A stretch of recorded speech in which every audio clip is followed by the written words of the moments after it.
Hello class, today we will take a next point EMI using reducing balance method and the flat interest rate method.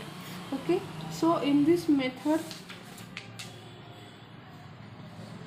we will see what is the EMI.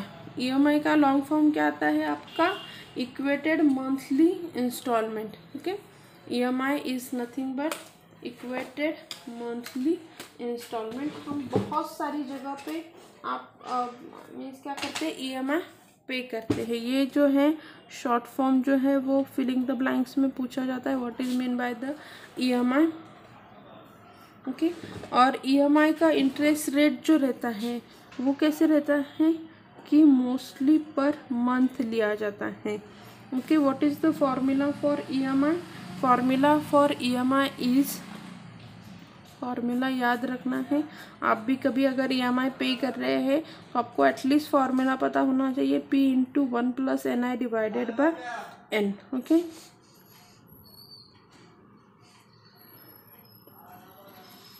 So this is the formula for EMI. हम example लेंगे उसके कि कैसे हमें examples में solve करना है, find out करना है EMI. A person has taken the loan of rupees 20,000 which has to be repaid in 4 equal monthly installment. The first installment at the end of first month and so on. If the interest rate is 9% per annum compounded monthly, find the EMI using reducing balance method. आपको क्या करना है यहाँ पे? We want to find out the EMI. कैसे find out करेंगे? We have been given that P is equals to R. यहाँ पे क्या क्या दिया है वो हम फर्स्ट लिख लेते हैं and what we want to find out here.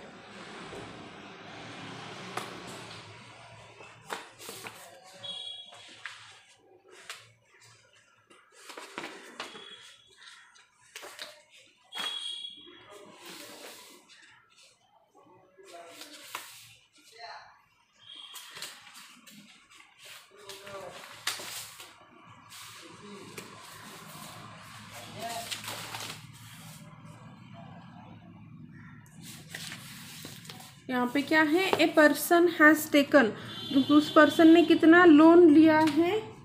A person has taken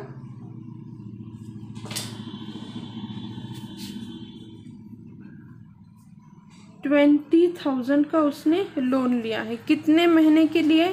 for 4 month. N is equals to 4 months. Okay, on the first installment at the end of first month and so on. If rate of interest दिया गया है 9%, compounded monthly, find the EMI. हमें क्या find करना है यहाँ पे? EMI find out करना है. ओके, अभी ये ईयरली रेट ऑफ इंटरेस्ट कैसा है? पर एनम दिया है. मुझे क्या निकालना है यहाँ पे? ये मंथली के लिए निकालना है. तो मैं कैसे निकालूंगी? 9/12 which is equals to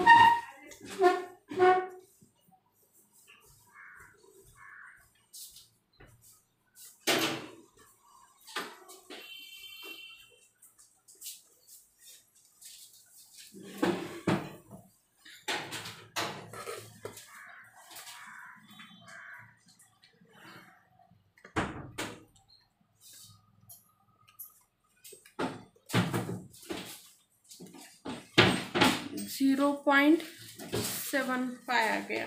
okay, so आपका I क्या हो जाएगा? I is equals to 0.75 divided by 100 which is equal to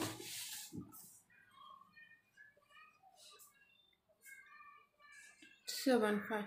EMI का जो फॉर्मूला है उसमें वैल्यू सब्स्टिट्यूट करो. PI डिवाइडेड बाय, देखो हमने दो फॉर्मूला देखा है कि एक तो आपका क्या है 1 साल के लिए और फॉर N ईयर के लिए या फिर N मंथ के लिए ये उसका फॉर्मूला आता है. सो P की वैल्यू क्या है? देखो P is equal to 20,000 into I is equal to 0.075. Divided by 1 minus 1 plus 0.0075 n is equal to कितना है 4 है। Okay, now calculated. जब आप कैलसी पे उसे कैलकुलेट करोगे, फर्स्ट आप ये दोनों की एडिशन करो। ओके, इन दोनों की एडिशन होने के बाद उसका पावर निकालो एंड देन सब्सट्रैक्ट करो 1 से। जब छोटे कैलसी पे, आपके पास बड़ा कैलसी है आप डायरेक्टली कर सकते हैं, छोटा है आपको स्टेप बाय स्टेप ही उसे करना होगा।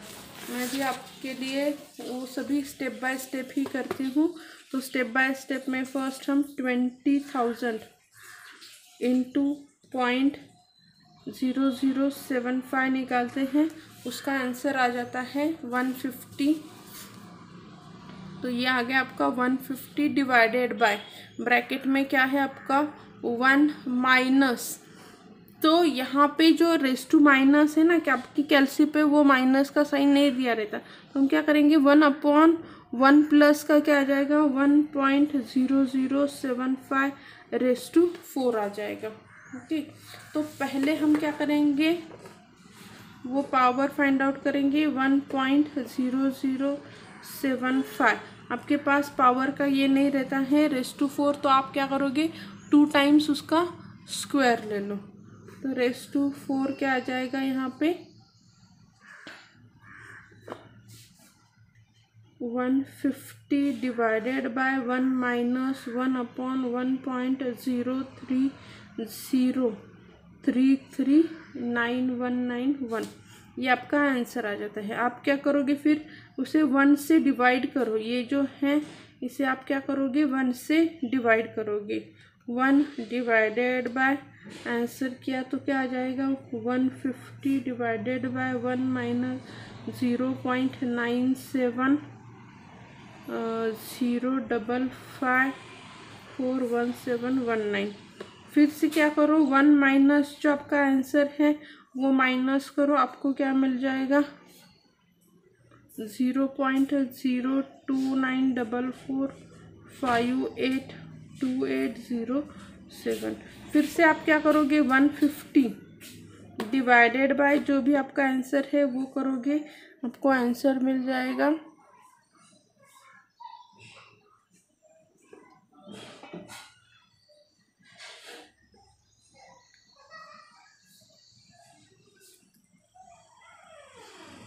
150 डिवाइडेड बाय 0.2944582807।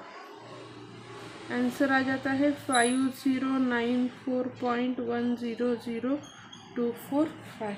ओके, सो ये आपका क्या है इक्वेटेड मंथली इंस्टॉलमेंट है। So the EMI equated monthly installment is ₹0.10 each for 4 months। 4 months के लिए आप कितना इंस्टॉलमेंट पे कर रहे हो, तो इतना इंस्टॉलमेंट आप पे कर रहे हो। Okay, this is the way to find out the EMI। A person has taken a loan of ₹40,000 from the moneylender who charged a high interest at 10% per month. The person repaid the loan using the flat interest rate made in the 4 month. Find the EMI। हमें क्या करना है यहाँ पे EMI find out करना है। तो हम फिर से अभी उसने कितना लोन लिया है वो देखते हैं। एग्जाम्पल में a person taken the loan of rupees, कितना लोन लिया है, मतलब उसने कितनी प्रिंसिपल अमाउंट है 40,000 का उसने लोन लिया है। रेट ऑफ इंटरेस्ट कितना है 10% पर मंथ है। उन्होंने यहाँ पे दिया है, देखो अभी हम ये पर मंथ रहेगा उसे कन्वर्ट नहीं करेंगे, पर एनम जब रहता है तो आपको क्या करना है कन्वर्ट करना है। नंबर ऑफ मंथ कितने हैं उसके पास 4 मंथ उन्होंने दिए हैं। तो I इज इक्वल्स टू कितना आ जाएगा 10/100 इज इक्वल्स टू 0.1। EMI, अभी EMI का फॉर्मूला मैं कौन सा यूज़ करूँगी यहाँ पे,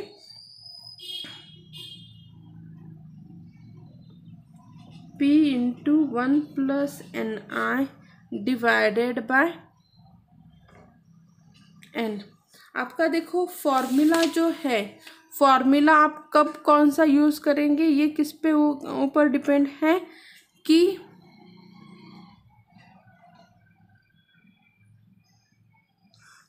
आइदर आप ये फॉर्मूला यूज़ करो या फिर वो, जब आपका यहाँ पे पर मंथ है तो क्या करो ये वाला, पर ईयर जब रहेगा उस वक्त वो वाला फॉर्मूला यूज़ करना है। पर मंथ के लिए देखो ये वाला आएगा 40,000 1 प्लस एन कितना है 4 मंथ, आई कितना है 0.1 डिवाइडेड बाय एन, एन कितना है 4 मंथ्स।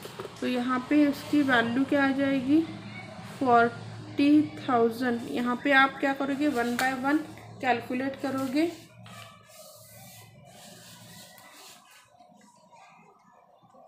40,000 ब्रैकेट में लिखो, यहाँ पे क्या आ जाएगा 1 प्लस 4 इंटू करेंगे तो 0.4 हो जाएगा डिवाइडेड बाय 4।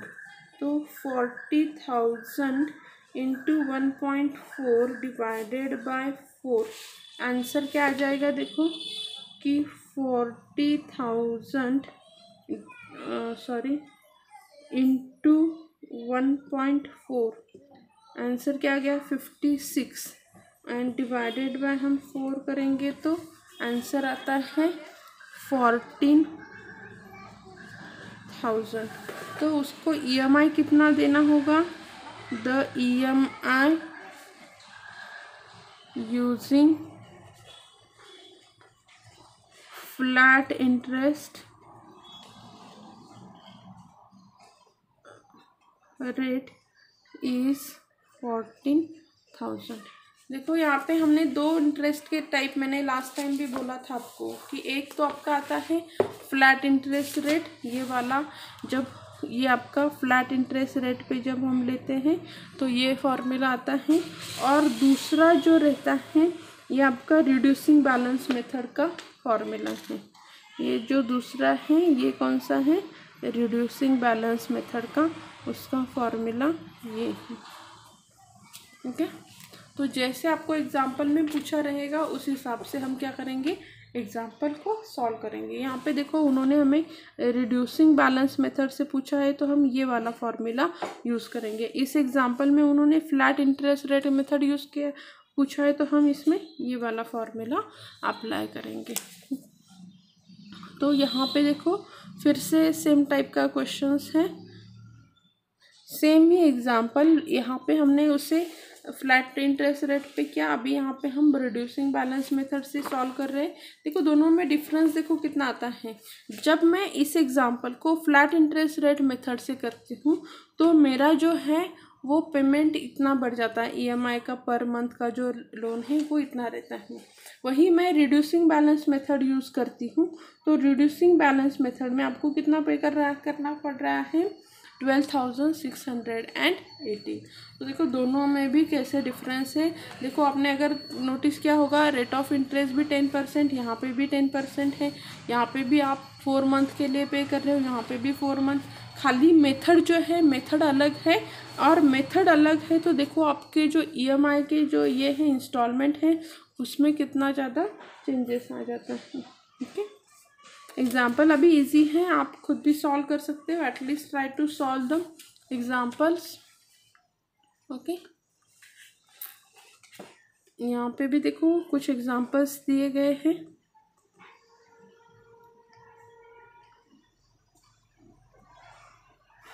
यहाँ पे देखो इन्होंने ये भी दिया है कि नॉर्मली क्या हो जाता है ना, मैं जब फ्लैट इंटरेस्ट रेट से जाती हूँ तो फ्लैट इंटरेस्ट रेट पे हमें ज़्यादा पैसे पे करने पड़ते हैं, इसीलिए कौन सा प्रेफरेबल रहता है ये आपको फिलिंग द ब्लैंक्स के लिए भी पूछा जा सकता है कि प्रेफरेबल कौन सा रहेगा फिर रिड्यूसिंग बैलेंस मेथड, क्योंकि रिड्यूसिंग बैलेंस मेथड में क्या हो जाता है ना कि हमें कम अमाउंट पे करनी पड़ती है। यहाँ पे देखो कि फ्लैट इंटरेस्ट रेट से सेम एग्जांपल्स था शायद से कि आपका फ्लैट इंटरेस्ट पे मुझे क्या करना पड़ता है, ज़्यादा पैसे देने पड़ते हैं, वही मुझे रिड्यूसिंग बैलेंस पे क्या करना पड़ता है, कम ईएमआई पे करना पड़ता है। इसके लिए आपका प्रेफरेबल कौन सा रहता है, reducing balance method is the preferable method for calculating the EMI. Okay, इसके और सारे एग्जांपल्स यहाँ पे दिए गए हैं। At least try to solve the example, same type के हैं, हमने दोनों भी मेथड से आपको एग्जांपल्स लिए हैं। Try to solve all the exam. Okay, thank you.